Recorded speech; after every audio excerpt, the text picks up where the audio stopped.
50,000 people just found your app. You have one server. In about 10 minutes, none of this will be working.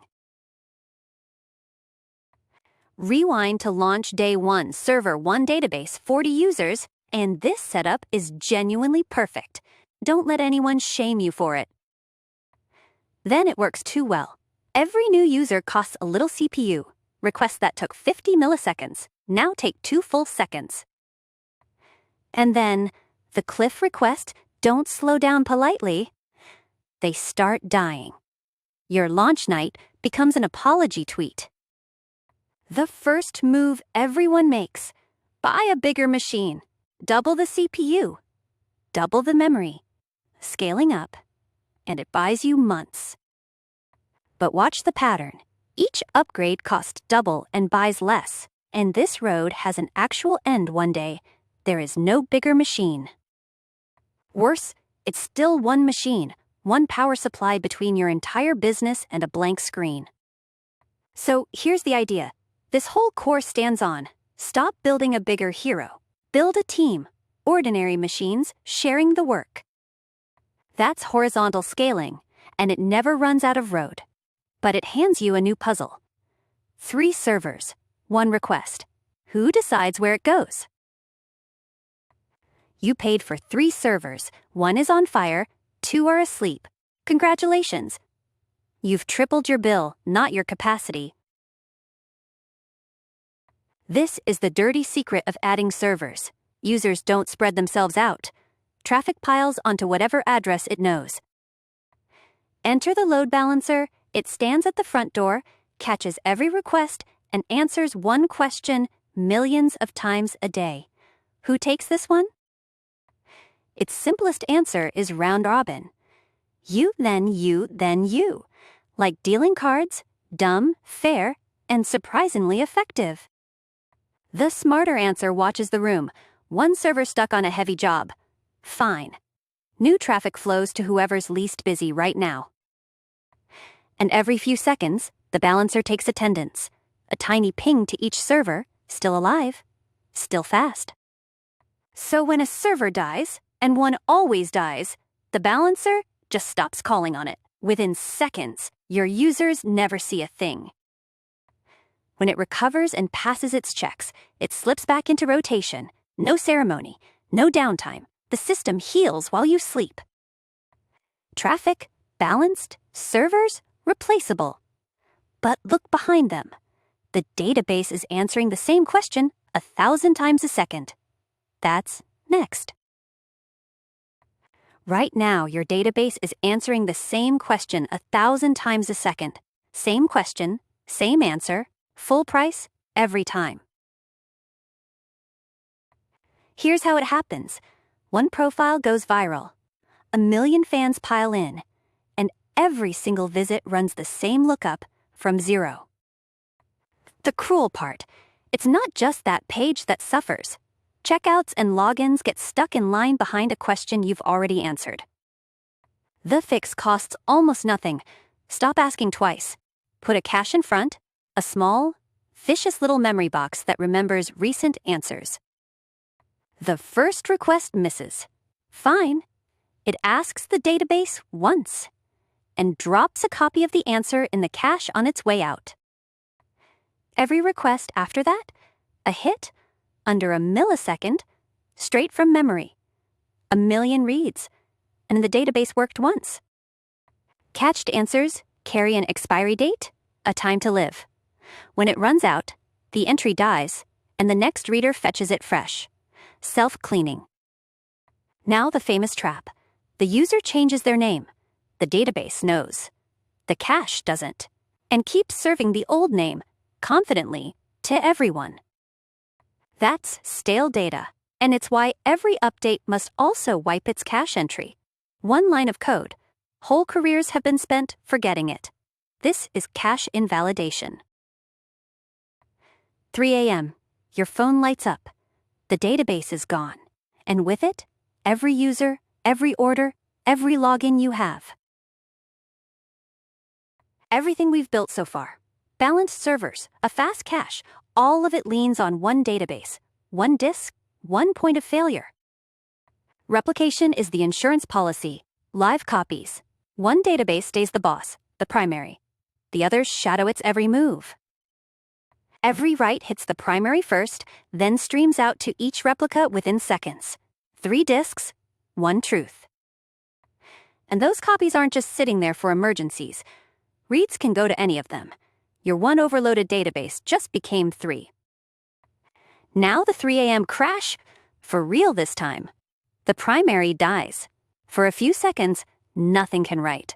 The whole system holds its breath. Then a replica is promoted. New primary, same data, writes flowing again, before you've even found your phone in the dark. The honest fine print replicas run a heartbeat behind. Read the wrong copy at the wrong instant, and you'll see the world as it was a second ago. So crashes are survivable now, but notice every copy holds all the data, and the data never stops growing. That bill comes due next. Your database is full. Not slow, full. And the fix you've used your whole career, buy a bigger disk, is no longer for sale. And before you ask, replication can't save you. Every replica is a full copy. 3 full copies of a full database is still full. The only way forward is to split the data itself. Sharding carves one giant database into pieces, each on its own machine. Now every row needs an address. You pick one field, the user ID, as the shard key. It alone decides where every row lives. The router hashes the key, gets a shard number, done. Same key, same shard, every time. No guessing, no searching. Now watch a query. It goes straight to that user's shard and searches a quarter of the data. The mountain just got 4 times smaller. And because the shards are separate machines, 4 queries for 4 users run at the same time. You didn't just split the data, you multiplied the database.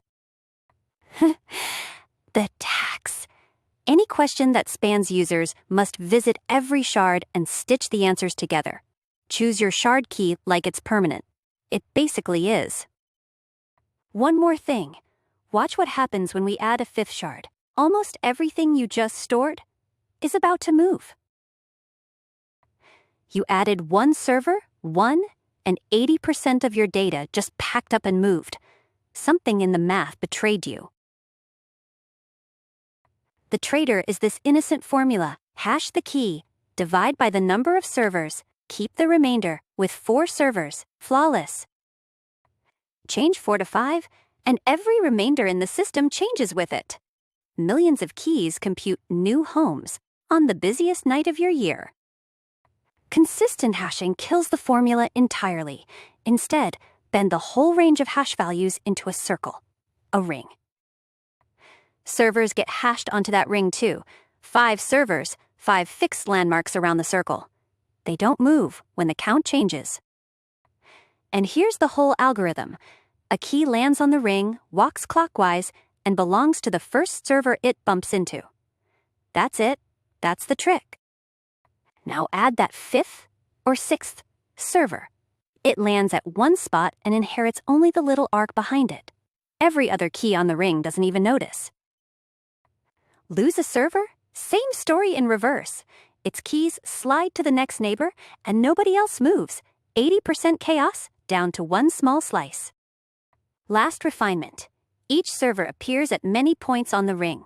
Virtual nodes, so no one gets a giant arc by bad luck. This ring quietly runs half the internet. A customer is holding money out to you, and your app makes them stare at a spinner for 4 seconds.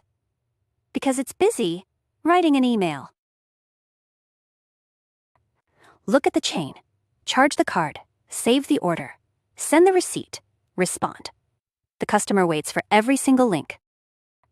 And today, the email service is having a bad day. So checkout is having a bad day. A receipt nobody reads is holding your revenue hostage. The fix: stop doing the slow thing. Now checkout drops one tiny note on a queue. Send this receipt and answers the customer instantly. On the far end, a worker eats through the queue at its own pace. Rush hour, quiet night doesn't matter. Nobody up front is waiting anymore. And the queue is careful. A message only disappears when the worker confirms. Done. That little confirmation is the acknowledgement.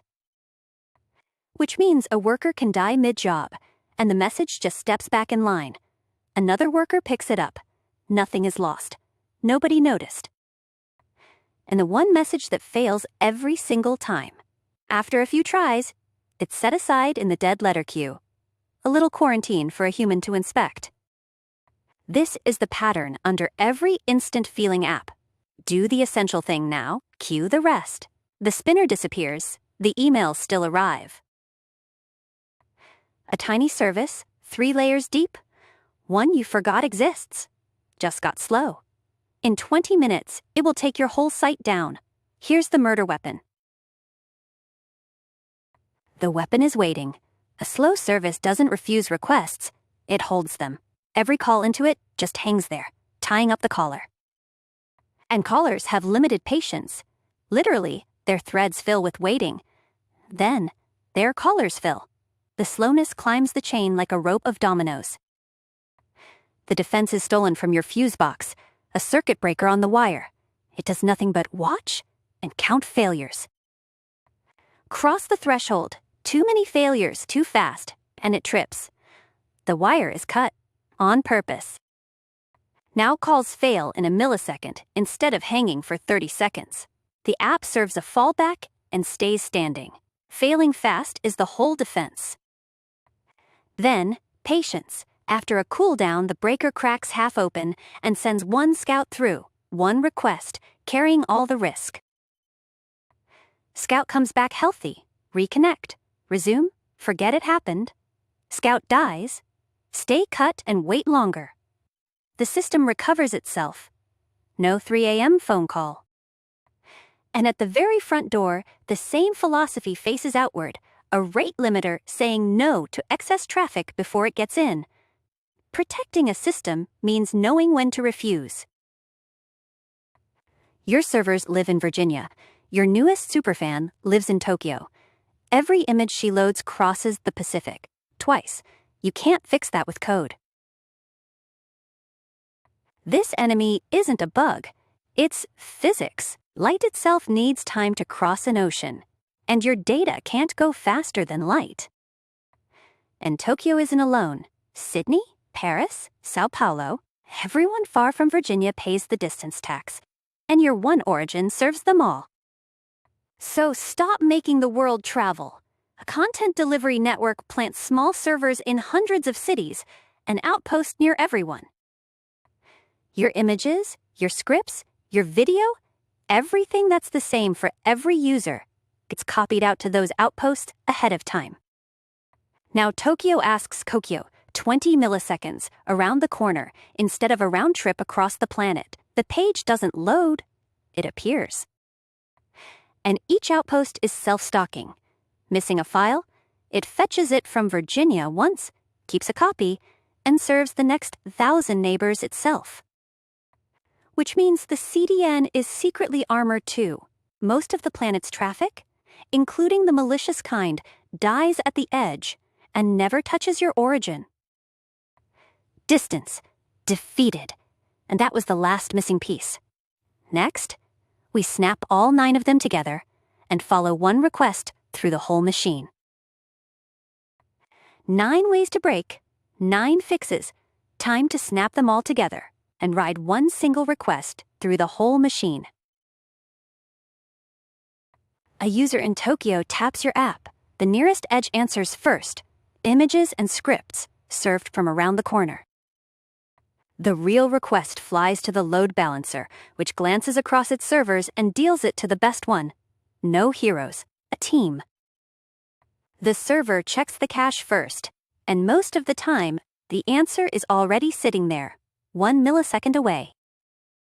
On a miss, the hash ring points to exactly one shard of the data, and that shard has replicas standing by. So even a dying database gets replaced mid-flight. Anything slow, email, analytics, cleanup, goes on the queue. The user gets their answer now. The chores catch up later. And on every wire between services, a breaker stands guard. Something will fail tonight, and when it does, the failure stays in its box. So that's the honest answer to a million users, not one clever machine. Ordinary pieces, each one born from a night, something broke. From one server and a dream to 1 million users, built one breaking point at a time. Like and subscribe for more.